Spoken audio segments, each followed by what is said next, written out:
Okay, it's time to talk some Celtics with the Celtics pod here, Jeff Goodman and Bob Ryan, the coach. So there was a report that the two big dogs are not going to be traded, that Jaylen Brown, whose name is always on the trade block, and Jayson Tatum are not going to be dealt. But Bob Ryan, you being a veteran of the media, that doesn't mean anything. I mean, how many times have we seen a guy's name by a GM, regardless of the sport, where they say, we're not trading him, and then by the time you hit the deadline, one of them's gone? Well, it's the same as when, coaches get the so-called vote of confidence and 3 days later they're fired. I mean, especially now there are so many voices. There's so much noise that, quote unquote, out there in all sports in the 24/7, 365 news cycle that we all live in and every which way of life. So, I mean, I'm not worried about that. What I am interested in is that the Celtics, as we speak, are involved in that makes you work. They're in the tease stage. They're teasing us again. They've won 4 out of 5. They've managed to, and the big two apparently of smoking the peace pipe somehow, and they're playing, better. Really, I guess Brown's coming off of recently a 50, and Brown, they've talked it over, and they seem to feel, that they understand what the issue is. Blah blah blah. Right. And they are getting a little bit better results than the last time we convened. I mean, I don't know, and I don't know what's it mean?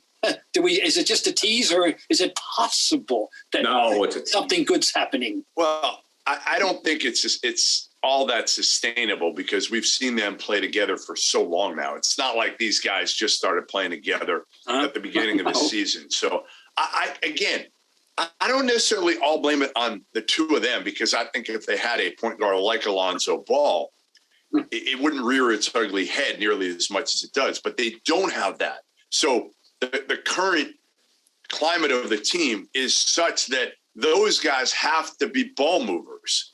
Instead of, if you've got a traditional ball moving point guard, those guys can do what they do best, which is score in their own ways. So listen, to me, there are 3 options here.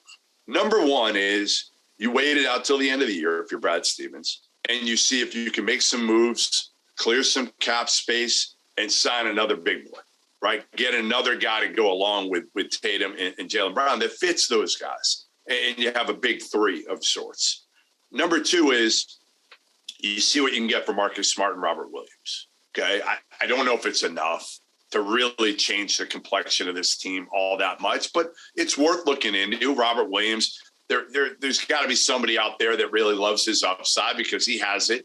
And then number 3 is you trade Jaylen Brown. It's not what I would do first or second, but obviously he's going to command more than Marcus Smart and Robert Williams. And if you strike out on path number 1, which I think is the one that everybody agrees would be the best path, right? Clear Al Horford's money. Get rid of Smart and Robert. Get rid of everybody else in the roster. Everybody else. And bring in another superstar.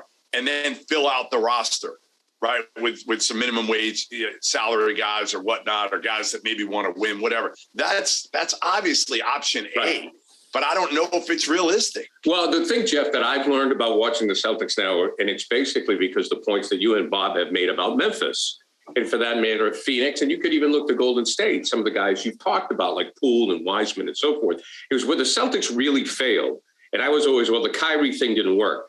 But with Danny overall, I thought did a great job. But where he failed was filling in the gaps. You just said it, Jeff. And Bob, I'll ask you to start on this. They have 2 players. They have Tatum and Brown, and that's it. That's it. I mean, there's no Poole. There's no, like Memphis. You guys rattle off 5 or 6 guys on Memphis who fill in the blanks. They don't have any of that. None of it. Oh, wait a minute. Where do you slot Smart, just in terms of being a very useful commodity on anybody's basketball team? The problem we have here is he's not a point guard, but he's a rare commodity. No, I would disagree. He's still valuable.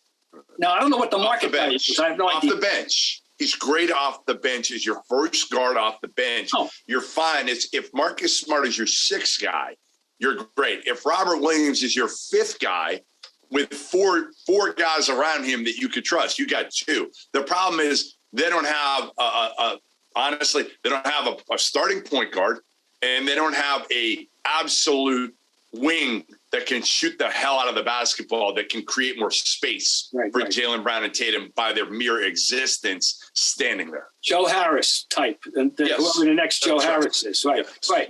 And I couldn't agree more. But I'm interested, you Robert. If you were to do it and trade Robert Williams now, who's your 5-man?